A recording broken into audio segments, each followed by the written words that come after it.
Ma sœur a barré le passage à ma fille avec son bras et a dit, « Cette table est réservée aux enfants bien élevés. » Sa propre fille était déjà assise et ricanait. Je n'ai pas cherché à discuter, j'ai simplement attrapé nos manteaux et nous sommes partis. Le soir même, j'ai annulé la réservation de la villa de luxe à 8 500 € que j'avais louée pour les vacances de ski en famille. 2 jours plus tard, elle m'a envoyé un message, « À quelle heure doit-on faire l'enregistrement à la réception ?» J'ai souri et j'ai répondu par l'histoire de ce qui s'était réellement passé.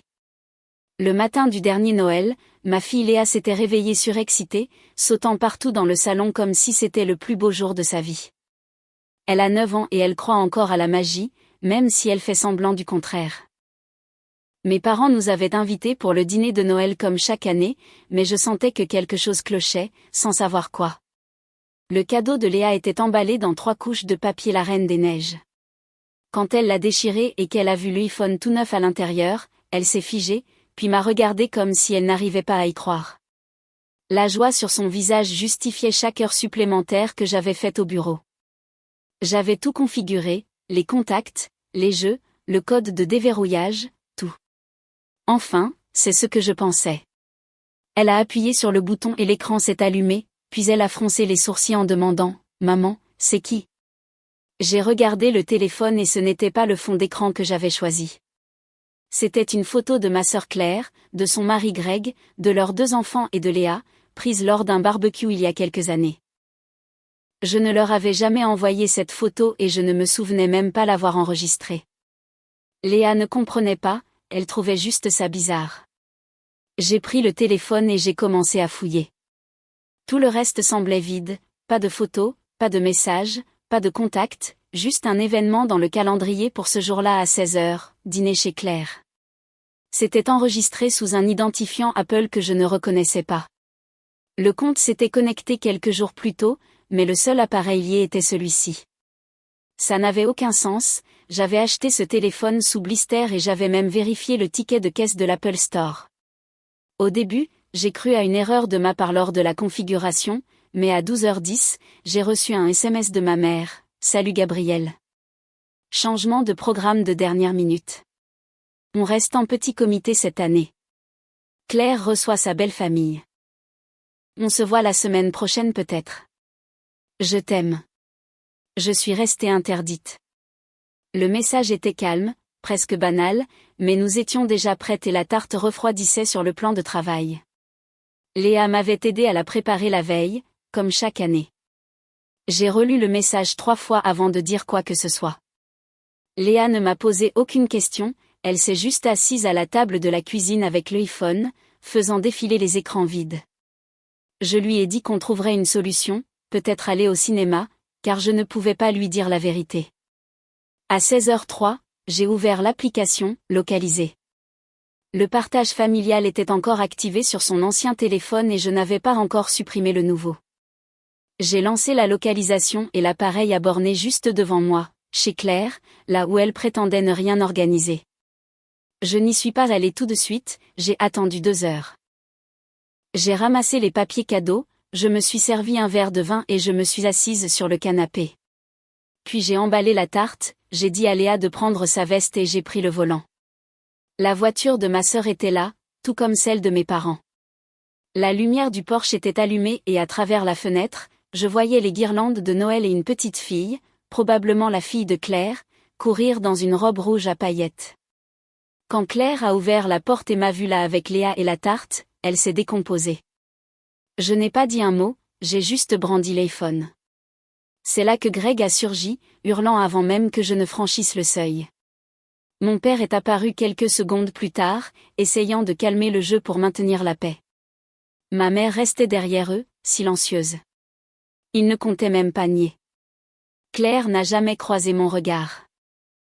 Il savait que je finirais par comprendre, il ne pensait juste pas que je viendrais, et encore moins que j'irais aussi loin par la suite. Je n'ai pas élevé la voix, je n'ai pas crié. Je suis restée sur le palier, le téléphone dans une main et la tarte dans l'autre, observant la panique les envahir. Greg a été le premier à exploser, marchant vers moi comme si j'avais défoncé leur porte, exigeant de savoir ce que je faisais là à gâcher leur Noël, disant que je dépassais les bornes, que c'était la maison de Claire et ses règles. Ma mère est arrivée dans le couloir, secouant déjà la tête comme si elle voulait m'effacer du paysage. Ils avaient tous l'air coupables, mais personne ne voulait l'admettre. J'ai posé une seule question, non pas à Greg ou Claire, mais à mon père, la seule personne qui était autrefois neutre. D'où vient ce téléphone? Il a bafouillé, regardant Claire puis ma mère.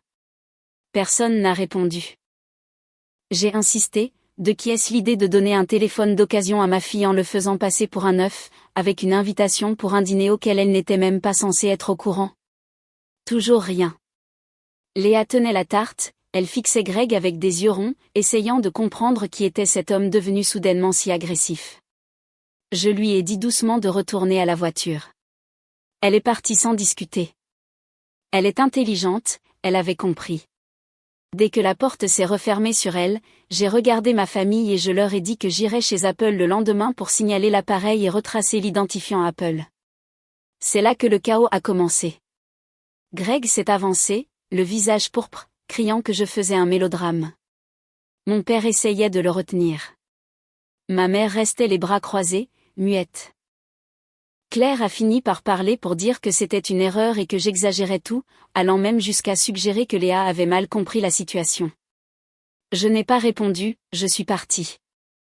Au lieu de rentrer, j'ai emmené Léa dans une brasserie ouverte 24h24. Elle a mangé des crêpes et bu un chocolat chaud en riant devant la chantilly en forme de bonhomme de neige. J'ai souri, mais mon esprit était déjà ailleurs. 3 jours plus tard, j'ai découvert le déclencheur de toute cette histoire. Ma cousine Julie m'a appelé nerveusement pour me demander si je savais que Claire avait piqué une crise après avoir vu Léa dans le journal local. C'est là que tout s'est éclairé. Léa venait de recevoir un prix régional de l'innovation scientifique et son école avait obtenu une subvention grâce à elle. Sa photo était dans le journal. Je n'en avais parlé à personne car je connaissais Claire, mais Julie avait commenté la photo sur Facebook en nous identifiant. C'était suffisant.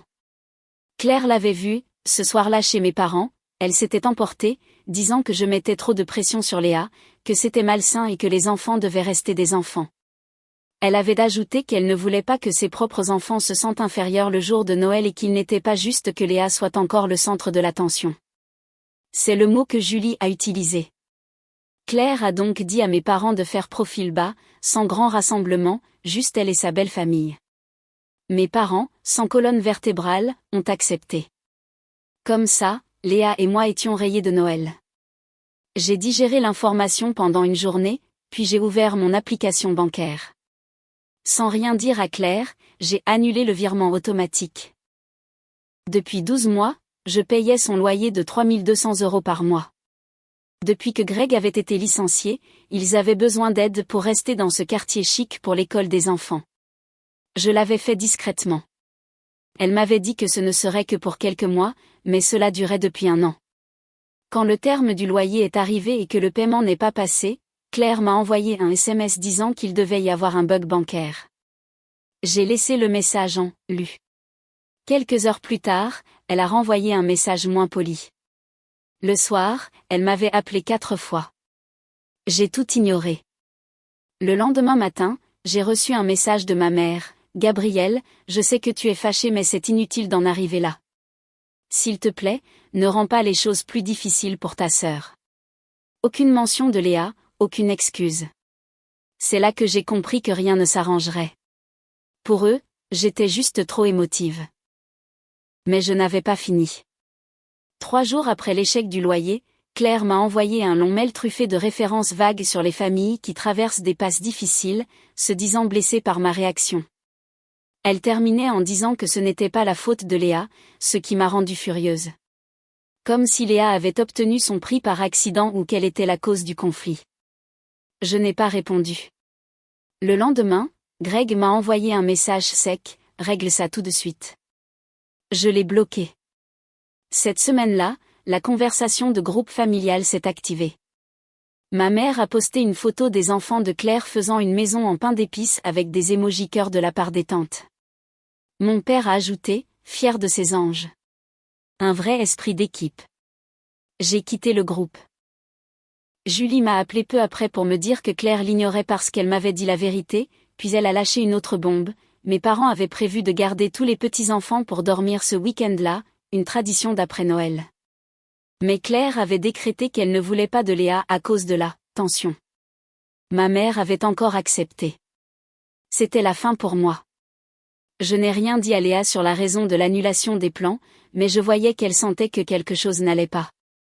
Elle parlait moins de l'école et je l'ai surprise à regarder l'iPhone dans le tiroir, fixant l'écran de verrouillage comme si elle attendait un signe.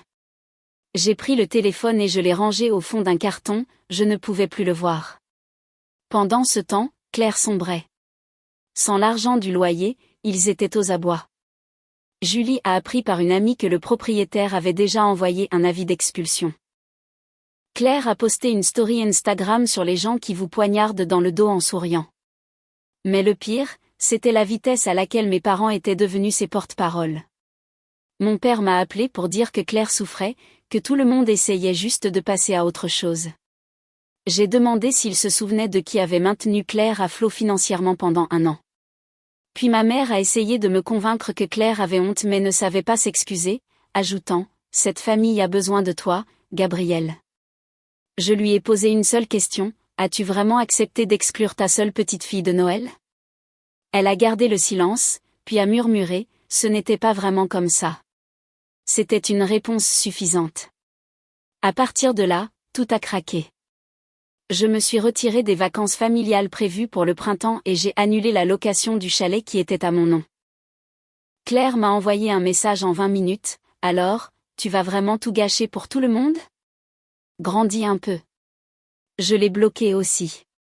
Puis les invitations aux anniversaires ont cessé d'arriver, d'abord pour le fils de Claire, puis pour la fille de ma cousine Mélanie. Une exclusion progressive et silencieuse.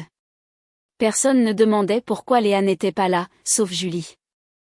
Elle est restée proche, disant qu'elle avait l'impression de regarder un accident de voiture au ralenti. Elle m'a demandé si j'allais leur pardonner. J'ai dit non. Ce n'était pas une question de pardon, mais de limite. Il fallait que Léa comprenne qu'être brillante ne devait jamais être une raison d'être punie. Et je n'avais pas fini. Je me suis souvenu qu'en mars dernier, Claire m'avait demandé de me porter garante pour l'inscription de sa fille Lucie dans un collège privé prestigieux. J'avais oublié, mais mon nom était toujours sur le contrat. Le mardi matin, j'ai appelé l'établissement pour retirer ma garantie financière. La secrétaire était surprise, elle m'a demandé si la situation avait changé, j'ai répondu que oui. Le vendredi matin, Claire m'a appelé d'un numéro inconnu, hurlant « Qu'est-ce que tu as fait bordel ?» J'ai raccroché. 2 heures plus tard, Greg m'a envoyé un SMS. « Tu crois vraiment que ça règle quoi que ce soit ? Tu te crois meilleur que tout le monde ? » Bloqué. Le soir même, j'ai emmené Léa manger des faux, puis nous avons regardé un vieux dessin animé de Noël avec du pop-corn. C'était la première fois qu'elle semblait vraiment détendue. Le lendemain matin, j'ai trouvé une enveloppe sur mon paillasson, sans timbre ni nom. À l'intérieur se trouvait la photo de l'iPhone, mais cette fois, quelqu'un avait dessiné une grosse croix noire au marqueur sur le visage de Léa. Au dos, il était écrit « Savoure ta victoire. J'espère que ta fille apprendra vite ce que ça fait de perdre. » Je suis restée prostrée sur le seuil, le cœur battant. J'ai vérifié les caméras de l'immeuble, mais rien, l'entrée était verrouillée après 22 heures. C'était une menace. J'ai rangé la photo dans le tiroir. Je n'ai rien dit à Léa, ni même à Julie, mais quelque chose a changé en moi. Je n'étais plus en colère, j'étais déterminée. Le lundi, Julie m'a appris que Claire et Greg avaient dû retirer Lucie de son collège car ils ne pouvaient plus payer sans la bourse liée à ma garantie. Lucie allait devoir finir l'année dans le même collège public que Léa, celui que Claire traitait d'établissement de seconde zone. Plus tard, j'ai reçu un message privé de Lucie sur Instagram. « Pourquoi ma mère dit que c'est de ta faute ? Qu'est-ce qui se passe ? Elle a 12 ans, elle est coincée au milieu d'un conflit qu'elle n'a pas créé. » Je n'ai pas répondu. Qu'aurais-je pu dire ? Que sa mère s'était retournée contre sa cousine par pure jalousie ? Le silence s'est épaissi. Mes parents ne m'écrivaient plus, ils postaient des vieilles photos de famille sur Facebook avec des légendes comme « Les gens vont et viennent, mais la famille est éternelle ». Puis mon père a débarqué chez moi, sans prévenir. Il avait l'air vieilli. Il a avoué que Claire et Greg allaient probablement emménager chez eux, puis il a gaffé, il a avoué que l'idée d'exclure Léa pour Noël venait de ma mère, pour éviter les tensions de compétition. C'est là que j'ai su que mes parents étaient complices depuis le début. J'ai fermé la porte. 3 jours après, j'ai reçu une alerte d'un organisme de surveillance de crédit. Quelqu'un avait tenté d'ouvrir une carte de crédit à mon nom avec toutes mes informations personnelles. La demande avait été bloquée à cause d'incohérences. Seules 2 personnes avaient accès à ces détails, Claire, à cause des formulaires scolaires, ou ma mère. Ce n'était plus un jeu. J'ai tout verrouillé, changé mes mots de passe et j'ai retrouvé les copies des feuilles d'imposition que j'avais fournies à Claire. J'ai pensé à porter plainte, mais j'ai attendu. 2 jours plus tard, le propriétaire de Claire m'a contacté par mail car j'étais son contact d'urgence. Elle n'avait pas payé depuis 30 jours et la procédure d'expulsion était lancée. Il voulait savoir si j'allais intervenir. J'ai répondu, ne me contactez plus. Elle n'a plus mon soutien. Supprimez mes coordonnées immédiatement. Pas de formule de politesse, rien. Ma mère m'a envoyé un dernier SMS, on doit parler. Je ne pensais pas que ça irait si loin. S'il te plaît, ne détruis pas ta sœur. Encore ce mot, détruire, comme si j'étais l'agresseur. Claire a fini par faire un long post public sur Facebook parlant de trahison familiale et de « fausse générosité », sans citer de nom mais en étant très explicite. Elle a lancé une cagnotte GoFundMe intitulée « Aidez-nous à reconstruire une famille brisée », avec une photo de ses enfants l'air tristes sur le porche de mes parents. Elle y racontait qu'ils avaient été jetés à la rue par quelqu'un en qui ils avaient confiance. Des inconnus et quelques membres de la famille ont donné de l'argent. Je n'ai pas répondu publiquement. J'ai simplement signalé la cagnotte pour fraude en fournissant les preuves que l'expulsion était due à des loyers impayés bien avant le conflit et que le récit était mensonger. 2 jours plus tard, la cagnotte a été supprimée et Claire a perdu l'argent récolté. Greg a appelé Julie un soir, ivre, hurlant que j'avais ruiné sa famille et que Léa finirait comme moi, seule et aigrie. Julie a raccroché. Puis j'ai reçu une lettre de Lucie, écrite à l'encre violette, disant qu'elle ne comprenait pas, que Léa lui manquait et demandant si elle pouvait quand même rester sa cousine. J'ai pleuré en la lisant, car les dégâts collatéraux sont toujours les plus tristes. Je n'ai pas répondu. J'ai pris l'iPhone, la photo barrée, les relevés bancaires et la lettre, et j'ai tout enfermé dans un coffre au garde-meuble. J'ai changé de numéro de téléphone. J'ai bloqué tous les comptes. Je n'ai plus envoyé de cadeaux, j'ai décliné toutes les invitations au mariage via des amis communs. Je n'ai pas été à l'enterrement du père de Greg, ni à la fête de départ en retraite de ma mère. Ils ont fini par arrêter d'essayer. Si vous vous demandez si je ressens de la culpabilité, la réponse est non. Car quand votre propre famille décide que la lumière de votre enfant est une menace, quand ils utilisent l'exclusion comme moyen de pression et qu'ils militarisent votre gentillesse, la meilleure vengeance n'est pas de tout brûler. C'est de s'en aller pendant qu'ils tiennent encore les allumettes.